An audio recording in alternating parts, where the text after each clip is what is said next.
9 വർഷമായി പ്ലാസ്റ്റിക് ഷെഡിൽ കഴിഞ്ഞതിന് പിറകെ വീട് ലഭിച്ചതിന്റെ സന്തോഷത്തിൽ ആദിവാസികളായ ഗീതയും സരോജിനിയും. ചോക്കാട് ചിങ്കക്കല്ല് ആദിവാസി നഗറിലെ ഗീതയ്ക്കും സരോജിനിക്കും ഇനി കെട്ടിറപ്പുള്ള വീട് സ്വന്തമാകും.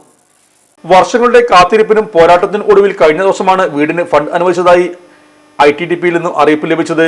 ഇതേ തുടർന്ന് ITDP ഓഫീസറും അസിസ്റ്റന്റ് എഞ്ചിനീയറും ഗീതയുടെ സരോജിനിയുടെയും പഴയ തറയും സ്ഥലവും പരിശോധിച്ചു. ഈ മാസം തന്നെ വീട് പ്രവൃത്തി ആരംഭിക്കാനുള്ള സാഹചര്യം ഒരുക്കുമെന്നും ITDP ഓഫീസർ അരുൺ പറഞ്ഞു.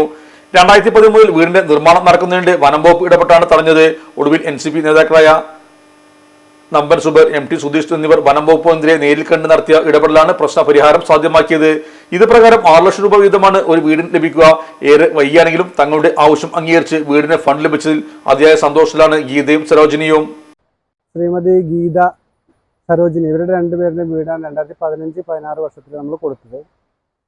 ആ സമയത്ത് ഇവർ വനം വകുപ്പിന്റെ സ്ഥലത്താണ് വീട് വെച്ചതെന്നൊരു പ്രശ്നം കൊണ്ട് അന്ന് വനം വകുപ്പ് പറഞ്ഞു ഇത് നിർമ്മാണം തുടരാൻ പറ്റില്ല എന്ന് അറിയിച്ചു. അപ്പോൾ അതിൻ്റെ അടിസ്ഥാനത്തിൽ ഞങ്ങൾ അവർക്ക് 2ാം ഗഡു കൊടുത്ത പൈസ ഞങ്ങൾ തിരിച്ചു വാങ്ങിച്ചിരുന്നു. കാരണം അത് കൊടുത്തിരുന്നെങ്കിൽ, ഇപ്പോൾ വിനിയോഗിച്ചിരുന്നെങ്കിൽ നമുക്ക് ഈ പദ്ധതി ഒന്നും നടപ്പിലാക്കാൻ സാധിക്കാത്തൊരു സാഹചര്യം ഉണ്ടാവും. അപ്പോൾ ഈ കാരണം കൊണ്ട് തന്നെ ഇവരെ നമുക്ക് ലൈഫിലും ഉൾപ്പെടുത്താൻ പറ്റിയിട്ടില്ല.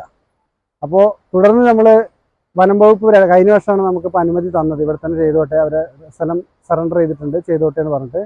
അപ്പോൾ നമ്മൾ വീണ്ടും എന്ത് ചെയ്തു, സർക്കാരിലേക്ക് എഴുതി. കാരണം ഇവർക്ക് 3.5 ലക്ഷം രൂപയാണ് അന്നത്തെ നിരക്കിൽ കൊടുക്കാൻ കഴിയുള്ളായിരുന്നു. അപ്പോൾ അതിന് പകരം 6 ലക്ഷം രൂപയുടെ നിരക്കിൽ കൊടുക്കാൻ വേണ്ടിയിട്ട് സർക്കാരിലേക്ക് ഞങ്ങൾ എഴുതിയിരുന്നു. അപ്പോൾ അതിനിപ്പോൾ കഴിഞ്ഞ ദിവസം ഞങ്ങൾക്ക് സർക്കാരിന് അനുകൂല തീരുമാനം കിട്ടിയിട്ടുണ്ട്.